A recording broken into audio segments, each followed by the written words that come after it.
ரவி வேலை செய்கிற ஹோட்டலில் காமிக்கிறாங்க. கைத்தாங்களா வந்து ரவி வந்து நீதுவை கூட்டிகிட்டு வராரு. டேய் உன்னால தான் இப்படி ஒழுங்காக க்ளீன் பண்ணாமல் போய் ஒழுங்காக க்ளீன் பண்ணுடா அப்படின்னு சொல்லிட்டு அங்கே வேலை செய்கிற ஒருத்தரை திட்டிட்டு ஒரு பக்கமாக கூப்பிட்டு வந்து நிற்க வைக்கிறாரு.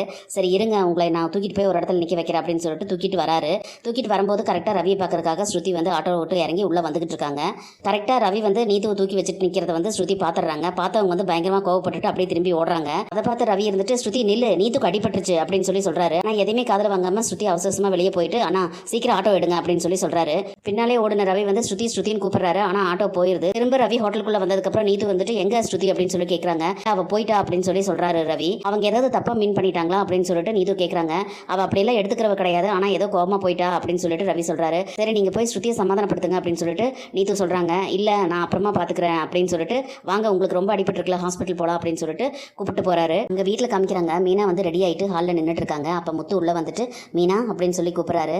வாங்க அப்படின்னு சொல்லி மீனா சொன்னோன்னே சில நேரத்தில் இயற்கையாக நடக்கிற விஷயம் எல்லாம் பொய்யாயிருதுல அப்படின்னு சொல்லிட்டு முத்து சொல்றாரு. என்ன சொல்றீங்க அப்படின்னு சொல்லிட்டு மீனா கேட்கும். இல்ல நாள் ஆக ஆக வயசு வந்து ஏறிட்டே போகும்னு சொல்லுவாங்க, ஆனா உனக்கு மட்டும் வயசு குறைஞ்சிட்டே போகுது அப்படின்னு சொல்லிட்டு முத்து சொல்றாரு. என்ன கிண்டல் பண்றீங்களா அப்படின்னு சொல்லிட்டு மீனா கேட்கறாங்க.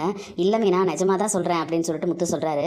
நீங்க வேற எதுக்கோ தூபம் போடுற மாதிரி தெரியுதே அப்படின்னு சொல்லிட்டு மீனா சொல்றாங்க. வேற ஏதாவதுனா அப்படின்னு சொல்லிட்டு முத்து கேட்கும். இல்ல ஏதாவது ஃபங்க்ஷன் நடந்தாவே வந்து உங்களுக்கு எண்ணம் வந்து வேற மாதிரி போகுமே, அதாவது குடிக்கிறதுக்கு ஏதாவது ஐடியா வச்சிருக்கீங்களா அப்படின்னு சொல்லிட்டு மீனா கேட்கறாங்க. உடனே முத்து இப்படியே பார்த்துட்டு பார்க்க அழகா இருக்கேன்னு சொல்லி சொன்னேன், ஆனா நீ பாக்குறதுக்கு மட்டும்தான் சின்ன பொண்ணு மாதிரி இருக்க, பேச ஆரம்பிச்சுன்னா வாய் கிளவி மாதிரி நீளுது அப்படின்னு சொல்லிட்டு முத்து கலாய்க்கிறாரு. அப்போ நான் பாக்குறதுக்கு கிளவி மாதிரி இருக்கனா அப்படின்னு சொல்லிட்டு மீனா கேட்கறாங்க. நீ அழகா இருக்கேன்னு சொன்னது ஒரு குத்தமா அப்படின்னு சொல்லிட்டு முத்து கேட்கறாரு. உடனே மீனா சிரிச்சுட்டு நீங்களும் அழகா தான் இருக்கீங்க அப்படின்னு சொல்லிட்டு சொல்றாங்க. உடனே முத்து இருந்துட்டு ஏதோ நான் சொன்னதுக்கு வேண்டியதானே நீ சும்மா சொல்ற அப்படின்னு சொல்லிட்டு கேட்கறாரு. பரவாயில்லையே கண்டுபிடிச்சிட்டீங்களே, வர வர நீயும் நல்லா பேச கத்துக்கிட்ட மீனா அப்படின்னு சொல்லிட்டு முத்து சொல்றாரு. அதுக்கு என்ன பண்ண முடியும், நான் வந்து என் புருஷன் கிட்ட இருந்து இப்படி எல்லாம் பேசுறதுக்கு கத்துக்கிட்டேன் அப்படின்னு சொல்லிட்டு மீனா சொல்றாங்க. போற போக்க பார்த்தா நீ என்னையே மிஞ்சிருவ போல இருக்குது அப்படின்னு சொல்லிட்டு முத்து சொல்றாரு. மீனா வந்து அப்ப சாரியை சரி பண்ணிட்டு அப்படி இப்படின்னு நெளிஞ்சிட்டு இருக்காங்க. அதை பார்த்து முத்து இருந்துட்டு என்ன நீ நெளிஞ்சுக்கிட்டு இருக்கிற அப்படின்னு சொல்லிட்டு கேட்கறாரு. இல்லங்க மடிப்பு சரியா நிக்க மாட்டேதுங்க, அதான் சரி பண்ணிக்கிட்டு இருக்கேன் அப்படின்னு சொல்லிட்டு மீனா சொல்றாங்க. அப்ப தள்ளு நான் சரி பண்ணி விடுறேன் அப்படின்னு சொல்லிட்டு முத்து வராரு. இல்லங்க வேண்டாங்க நானே சரி பண்ணிக்கிறேன் அப்படின்னு சொல்லிட்டு மீனா சொல்றாங்க. அட இரு நான் சரி பண்ணி விடுறேன், கரெக்டா இருக்கான்னு மட்டும் நீ பாரு அப்படின்னு சொல்லிட்டு முத்து வந்து சாரியோட ஃபிளீட்டை வந்து சரி பண்ணி விடுறாரு. அப்ப ரவி வந்து வீட்டுக்குள்ள வந்துட்டு ரூம்குள்ள போயிடுறாரு. ரூம்குள்ள போயிட்டு ஸ்ருதிக்கு கால் பண்றாரு. ஆனா காலை வந்து எடுக்க மாட்டேங்கிறாங்க. அவங்க எங்க போனா இவ டைம் வேற ஆயிட்டே இருக்கு அப்படின்னு சொல்லிட்டு பரித வச்சுட்டு நின்றுட்டு இருக்காரு. கொஞ்ச நேரம் கழிச்சு மறுபடியும் ட்ரை பண்றாரு. ஆனா அந்த போன் வந்து சுவிச் ஆஃப்ங்கிற மாதிரி சொல்லுது. என்னது இந்த நேரத்துல போனை வேற சுவிச் ஆஃப் பண்ணி வச்சிருக்கா, ஏன் இப்படி பண்றா அப்படின்னு சொல்லிட்டு அப்படியே நின்றுட்டு இருக்காரு. அப்ப மறுபடியும் முத்து மீனாவை காமிக்கிறாங்க. முத்து வந்து சாரி சரி பண்ணி விட்டுட்டு இருக்காரு. அப்ப கரெக்டா அண்ணாமலை வரவும் மீனா வந்து அப்படியே நகர்ந்து போயிட்டு மாமா வராருங்க அப்படின்னு சொல்லிட்டு சொல்றாங்க. டே முத்து நீங்களா ரெடி ஆயிட்டீங்களா அப்படின்னு சொல்லிட்டு அண்ணாமலை கேட்டுட்டே வராரு. நாங்கெல்லாம் ரெடி தான்ப்பா, அம்மா எங்க அப்படின்னு சொல்லிட்டு முத்து கேட்கறாரு. அவ பெயிண்ட் அடிச்சிட்டு இருக்கா அப்படின்னு சொல்லிட்டு அண்ணாமலை சொல்றாரு. எது பெயிண்ட் அடிக்கிறாங்களா, நம்ம வீட்டுக்கு புதுசா பெயிண்ட் அடிக்கிறமா என்ன, அதுவும் அம்மா எதுக்கு அடிக்குது அப்படின்னு சொல்லிட்டு முத்து கேட்கறாரு. உடனே மீனா முத்துவை பக்கத்தில் இழுத்து வச்சுட்டு ரோஹிணி அத்தைக்கு மேக்கப் போட்டுட்டு இருக்காங்க அப்படின்னு சொல்லிட்டு சொல்றாங்க. ஓ அந்த பெயிண்டா அப்படின்னு சொல்லிட்டு நக்கல் அடிக்கிறாரு முத்து. ஏதாவது ஃபங்க்ஷன் வந்துட்டா போதும் இந்த பார்லர் அம்மா வீட்டுக்குள்ளேயே பிரஷ் எடுத்துருது அப்படின்னு சொல்லிட்டு முத்து சொல்றாரு. இதனால எங்காவது ஃபங்க்ஷனுக்கு வெளியே அவசரமா போக முடியுதா அப்படின்னு சொல்லிட்டு அண்ணாமலை சொல்றாரு. எப்படிப்பா எங்காவது போகணும்னா மட்டும் இந்த பொம்பளைகளுக்கு இவ்வளவு லேட் ஆகுது அப்படின்னு சொல்லிட்டு முத்து கேட்கறாரு. அது எப்படிடா எனக்கு தெரியும், காலங்காலமா இதெல்லாம் நடக்கிறது தானே, நாளைக்கு விசேஷத்துக்கு போகணும்னா இன்னையில இருந்தே பெயிண்ட் அடிச்சாதான் வந்து நாளைக்கு வந்து நிப்பா அப்படின்னு சொல்லிட்டு அண்ணாமலை சொல்றாரு. உடனே முத்து இருந்துட்டு கரெக்ட், ஆம்பளைங்க உப்புமா மாதிரி 10 நிமிஷத்துல ரெடி ஆயிடுவாங்க, ஆனா இந்த பொம்பளைங்க வந்து கேப்ப கழிக்கின்ற மாதிரி ரெடி ஆயிடுச்சான்னு அப்படியே பார்த்துக்கிட்டே இருக்கணும் அப்படின்னு சொல்லிட்டு முத்து சொல்றாரு. உடனே அதை கேட்ட மீனா வந்துட்டு ஓஹோ.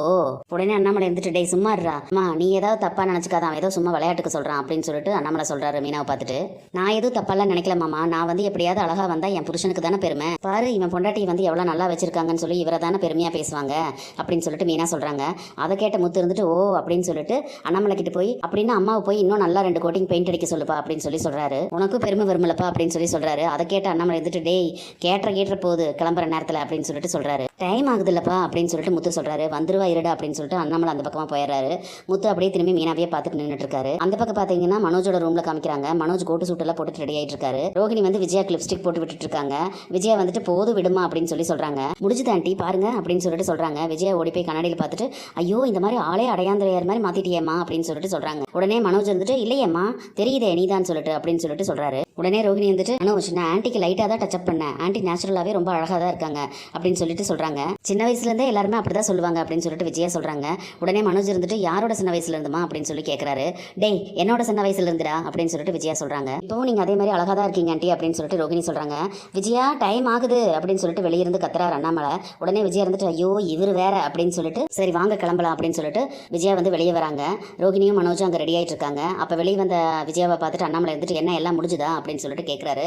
எல்லாம் முடிஞ்சுது அப்படின்னு சொல்லிட்டு விஜயா சொல்கிறாங்க. பின்னாலே ரோகிணி வெளியே வந்து நின்னுறாங்க. உடனே அவங்கள பார்த்த முத்து இருந்துட்டு என்ன பட்டிட்டிங்கிறீங்கலாம் முடிஞ்சுதா அப்படின்னு சொல்லிட்டு கேட்குறாங்க. உடனே விஜயா இருந்துட்டு அப்படிங்கிற மாதிரி சொல்கிறாங்க. டே அவங்களும் ரெடி ஆயாச்சா அப்படின்னு சொல்லிட்டு அண்ணாமலை கேட்குறாரு. அதானே அவங்க எங்க அப்படின்னு சொல்லிட்டு ரவி அப்படின்னு சொல்லி கூப்பிட்டுட்டே வந்து ரூம் பக்கமாக போகிறதுக்காக விஜயா போகிறாங்க. அதை கேட்டுட்டு இருந்த ரவி வந்து ரூமை விட்டு வெளியே வந்துட்டு அம்மா அது வந்து அப்படின்னு சொல்லி சொல்கிறாரு. உடனே முத்து இருந்துட்டு பழகுறலும் ரவிக்கு வேண்டி பெருமை சேர்க்கணும்னு சொல்லிட்டு ஏதோ பட்டிட்டிங்கிறீங்க பார்த்துக்கிட்டு இருக்குதாட்டிருப்பா மேக்கப் போட்டுட்டு அப்படின்னு சொல்லிட்டு சொல்கிறாரு. அதை கேட்ட உடனே ஸ்ருதி ரெடி ஆயிட்டாங்களா அப்படின்னு சொல்லிட்டு மீனா வந்து ரவியை பார்த்து கேட்குறாங்க. அவள் வீட்டில் இல்லை அப்படின்னு சொல்லி ரவி சொல்கிறாரு. ஏன் முன்னாலேயே கிளம்பி போயிட்டாங்களா அப்படின்னு சொல்லிட்டு ரோகிணி கேட்குறாங்க. அவ டப்பிங் இருக்குன்னு போயிருக்கா அப்படின்னு சொல்லிட்டு ரவி சொல்கிறாரு. ஆனால் ரவி மேலே வந்து முத்துக்கு சந்தேகம் வந்துட்டு இப்படியே பார்க்குறாரு. அதை கேட்ட விஜயா வந்துட்டு என்னது டப்பிங்கா?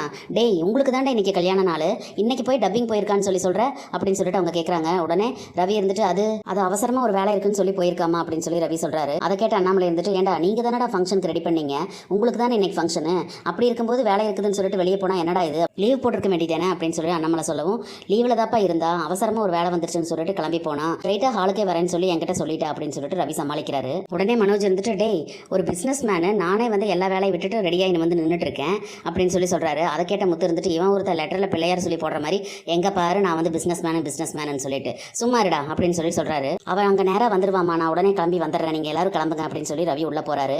உன் பொண்டாட்டி அவளுக்கு தோன்றது மட்டும்தான் செய்வா, பெரியவங்க பேச்சுக்கெல்லாம் எங்கே அவள் மரியாதை கொடுக்குறா, எல்லாம் சேர்க்க அப்படின்னு சொல்லிட்டு விஜயா வந்து அப்படியே மீனாவை திரும்பி பார்க்குறாங்க. அதான் சொல்கிறாள்ல வந்துருவான்னு சொல்லிட்டு ரெடியாக நம்மளாவது போவோம் அப்படின்னு சொல்லிட்டு அண்ணாமலை சொல்கிறாரு. ரோகிணி நம்ம கிளம்பல, நீ பேக் எடுமா அப்படின்னு சொல்லிட்டு விஜயா வந்து ரோகிணி பார்த்து சொல்லிட்டு அப்படியே உள்ள போகிறாங்க. ஆனால் முத்துவும் மீனாவும் வந்து ரவியை பார்க்கறதுக்காக ரூமுக்கு போகிறாங்க. இனி என்னெல்லாம் நடக்கும்னு சொல்லி நம்ம பொறுத்து பார்க்கலாம் ஃப்ரெண்ட்ஸ். நம்ம வீடியோ பிடிச்சிருந்தா லைக் பண்ணி சப்ஸ்கிரைப் பண்ணுங்கள். தேங்க்யூ.